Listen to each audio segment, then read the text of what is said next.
नमस्कार, आप देख रहे हैं पंजाब केसरी टीवी। आज वर्ल्ड लंग कैंसर डे है। इस पर खास बातचीत के लिए हमारे साथ पीजीआई के डॉक्टर नवनीत सिंह हैं। उनसे खास बातचीत करते हैं। सर, पंजाब केसरी टीवी में आपका स्वागत। Thank you ji. Sir, world lung cancer day है। फेफड़ों का ये कैंसर बहुत अमूमन देखा जा रहा है। सबसे बड़ी बात चौंकाने वाली ये आई है कि पहले ये कैंसर स्मोकिंग से होता था। हम कहते थे जो लोग धूम्रपान करते हैं उन्हें लंग्स का कैंसर होता है, लेकिन तो अब लेडीज़ में भी 20% लेडीज़ में भी पाया गया है। और क्या फैक्टर है जो ये लंग कैंसर हो रहा है? बिल्कुल सही बोला आपने। पहले जब हम आज से 2-3 शतक पहले देखते होते थे तो जो ज़्यादातर पेशेंट्स होते थे वो होते थे जिन्होंने खुद स्मोकिंग की होती थी। 5 में से 6 पेशेंट्स ऐसे ही होते थे। एज भी उनकी अराउंड 60 ईयर्स होती थी। पर अब पिछले 5-7-10 सालों से हम देख रहे हैं कि यंग पेशेंट्स आ रहे हैं 30s में 40s में जिन्होंने आज तक कभी स्मोक नहीं किया। और इसमें रीज़न्स एग्जैक्टली इतने वेल डिफाइंड तो नहीं है जैसे एक्टिव स्मोकिंग के साथ, पर माना जा रहा है कि एनवायरमेंटल पोल्यूशन या कुछ और जॉब रिलेटेड एक्सपोजर्स हैं और कुछ जेनेटिक फैक्टर्स हैं जिसके कारण ये सब देखा जा रहा है। एक आंकड़े की माने तो सर 16 लाख लोग वर्ल्ड ये लंग कैंसर से मरते हैं। ये आंकड़ा सही है? और 2025 में ये आंकड़ा और बढ़ जाएगा ऐसा कहा जा रहा है। लंग कैंसर काफ़ी देर तक वर्ल्ड में सबसे कॉमन होने वाला कैंसर था, पर और उससे ज़्यादा इम्पॉर्टेंट बात ये है कि उससे जो डेथ्स थी वो नेक्स्ट 5 टाइप्स ऑफ कैंसर्स को मिला के भी ज़्यादा थी, और वो अभी भी ऐसे है। इसको हम केस फर्टेलिटी रेट कहते हैं। तो काफ़ी देर तक लंग कैंसर का केस फर्टेलिटी रेट 85% से ऊपर था, विच मीन्स कि अगर 100 लोग लंग कैंसर से डायग्नोज हुए हैं तो 85 की डेथ उसके कारण ही होगी। लेकिन एक ग्लिमर ऑफ होप कह लो कि पिछले 10 साल में ऐसी नई ट्रीटमेंट्स आए हैं जिससे अच्छे रिस्पॉन्सेज आते हैं। ये कीमोथेरेपी नहीं है, इसको हम टारगेटेड थेरेपी कहते हैं, यानी कि ओरल ड्रग्स, और उसके बाद इम्यूनोथेरेपी आई है। कुछ पेशेंट्स होते हैं जिनमें हम ये सब चीज़ें ट्राई कर सकते हैं, उनको ऑफ़र कर सकते हैं। और कईयों को ये न्यू ट्रीटमेंट्स ना कि इनका रिस्पॉन्स अच्छा होता है, इनकी क्वालिटी ऑफ लाइफ बेटर हो जाती है, इनके सर्वाइवल भी बेटर हो जाता है, और इन दवाइयों की टॉलरेंस कीमोथेरेपी से कहीं बेटर होती है। सर, ऑरल ड्रग की आपने बात की और इम्यूनोथेरेपी की बात की। इस पर अगर हम डीपली जाएँ तो ये क्या है, कैसे इसको मतलब किया जाता है ट्रीटमेंट? इन जनरल कैंसर के 5 टाइप्स ऑफ ट्रीटमेंट होते हैं। सर्जरी, यानी कि वो फेफड़े का वो हिस्सा निकालना, रेडिएशन, कीमोथेरेपी। ये तो 3 पुराने टाइप्स के ट्रीटमेंट हैं जो अभी भी यूज़ होते हैं। जो 2 नए टाइप्स ऑफ ट्रीटमेंट हैं वो हैं टारगेटेड थेरेपीज़। ये मोस्टली ओरल ड्रग्स हैं और इनको तब दिया जाता है अगर इनके लिए जो बायोमार्कर टेस्टिंग हम करते हैं या जेनेटिक टेस्टिंग करते हैं वो पॉजिटिव आए, और उसके बेसिस पे हम वो ट्रीटमेंट डिसाइड करते हैं कि कौन से वाला देना है। इम्यूनोथेरेपी जो है वो इंजेक्शंस हैं, और उनका जो एक्शन है वो अलग है। वो बॉडी के इम्यून सिस्टम को बूस्ट कर देते हैं या मतलब एक्टिवेट कर देते हैं, और फिर बॉडी का इम्यून सिस्टम ट्यूमर को ख़त्म करने में ज़्यादा इफ़ेक्टिव हो जाता है। सर, हमने देखा है कि कोई भी कैंसर हो, फर्स्ट स्टेज में अगर डिटेक्ट हो जाए तो उससे बचा जा सकता है।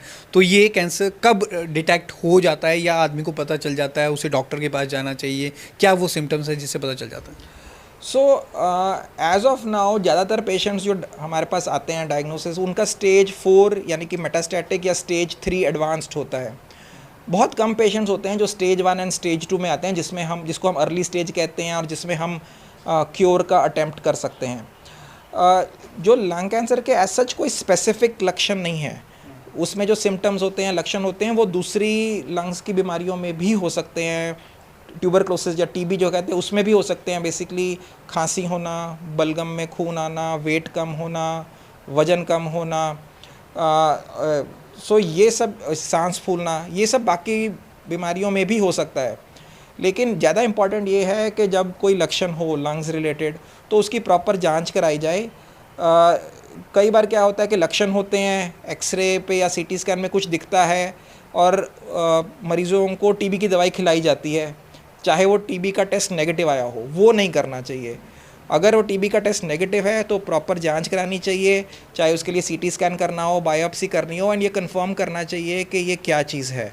वो हो सकता है वो टीबी ही निकले, हो सकता है कुछ और लंग्स की बीमारियां निकलें, या फिर हो सकता है कि लंग कैंसर ही निकलें। अर्ली डिटेक्शन के लिए वर्ल्ड ओवर जो चीज़ ट्राई की गई है उसको लो डोज सीटी स्क्रीनिंग कहते हैं, और वो उनमें ट्राई किया गया है जिनमें काफ़ी स्मोकिंग का एक्सपोजर रहा हो। परंतु हमारे देश में टीबी बहुत कॉमन है, तो जब हमने एक स्टडी की थी जिसमें सीटी स्क्रीनिंग हमने ट्राई की तो उसमें टीबी के निशान मेजॉरिटी पेशेंट्स में मिले थे, इसलिए उसको एज सच रूटीन में अभी अडॉप्ट करना थोड़ा मुश्किल है। इम्पॉर्टेंट यही है कि अगर लंग कैंसर डायग्नोज हो भी जाए तब भी उसकी अप्रोप्रिएट स्टेजिंग की जाए ताकि वो पता चले कि कौन सी स्टेज में है, अगर अर्ली स्टेज है या फिर ऐसी स्टेज है जिसमें इनिशियल ट्रीटमेंट के बाद सर्जरी हो सके तो वो करना चाहिए। और जो बायोमार्कर टेस्टिंग जिसकी मैंने बात की थी वो ज़रूर कराया जाए जिन टाइप्स में ये बायोमार्कर टेस्टिंग इंडिकेटेड है, यानी करानी चाहिए। वो एडिनोकार्सिनोमा टाइप है या कुछ और types of non small cell lung cancer है। डॉक्टर नवजीत, आप एक बात बड़ी चौंकाने वाली कह रहे हैं। हम स्मोकिंग से ही इसको रिलेट करते थे, हम कहते थे ज़्यादा स्मोकिंग करोगे तो लंग कैंसर हो जाएगा, लेकिन अगर स्मोकिंग से नहीं हो रहा तो अदर फैक्टर क्या है जो ये लंग कैंसर हो रहा है? स्मोकिंग अभी भी सबसे कॉमन रिस्क फैक्टर है। सो स्मोकिंग सेसेशन अभी भी बहुत इम्पॉर्टेंट है। जो लोग स्मोक करते हैं उनको ज़रूर एफर्ट्स करनी चाहिए स्मोकिंग छोड़ने के लिए, चाहे वो खुद कर पाएँ, चाहे वो सपोर्ट ग्रुप्स का हेल्प लें, चाहे वो डी एडिक्शन स्पेशलिस्ट का हेल्प लें। इवन जो लोग खुद स्मोक नहीं करते पर वो ऐसे सराउंडिंग्स में हर टाइम बैठे रहते हैं जहाँ दूसरे लोग स्मोक कर रहे हैं, उनको भी वो अवॉइड करना चाहिए, बिकॉज वो पैसिव स्मोकिंग या उसको हम एनवायरमेंटल टोबैको स्मोक एक्सपोजर कहते हैं, वो भी हार्मफुल है।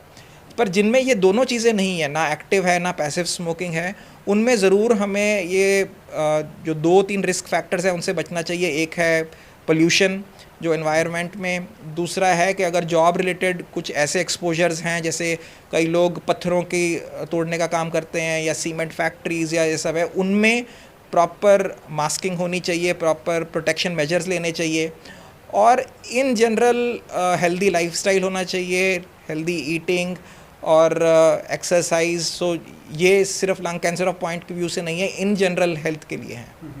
सर, लाइफस्टाइल तो आपने बताया, लेकिन हमारे फेफड़े तंदुरुस्त रहे, ये कैसे हो सकता है? मतलब कोविड के टाइम पे भी हमने देखा था कि हमें सांस नहीं आ रहा था, हमारे फेफड़े कैसे ठीक रहे हैं? इसको अगर हम व्यूअर्स को अगर हम बताना चाहें, कोई नुस्खे आप बताना चाहें। सो फेफड़ों को तंदुरुस्त रखने का ऐसा कुछ नहीं है, बट आप ज़रूर जितना आपके पास हिम्मत है उतनी एक्सरसाइज करिए, फ्रेश एयर में वॉकिंग करिए, रनिंग करिए, जितनी आपकी क्षमता है। वो जो कैपेसिटी होती है वो धीरे धीरे बढ़ती है।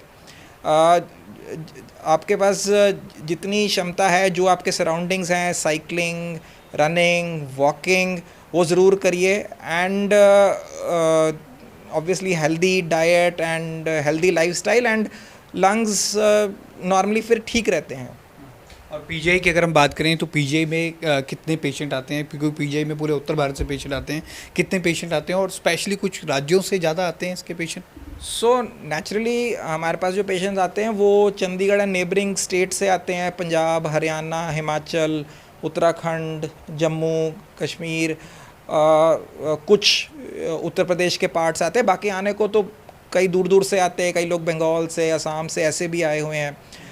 नंबर ऑफ़ पेशेंट्स कहें तो हमारे रफली साल में 5 to 6,000 पेशेंट विज़िट्स होती हैं एंड न्यू पेशेंट्स 600 प्लस हैं।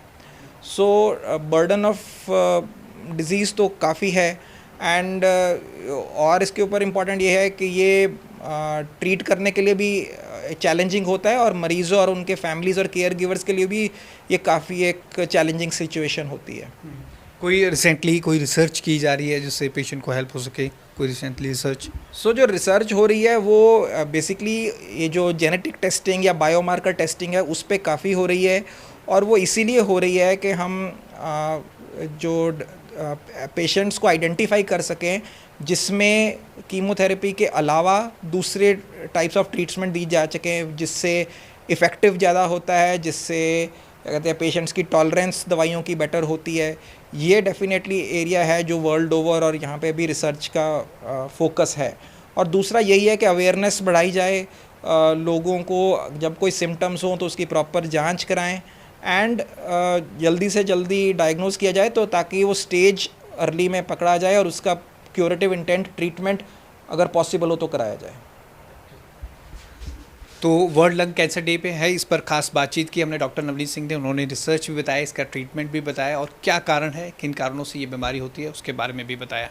कैमरामैन आकाश के साथ भगवत सिंह, पंजाब केसरी, जगबानी टीवी, चंडीगढ़।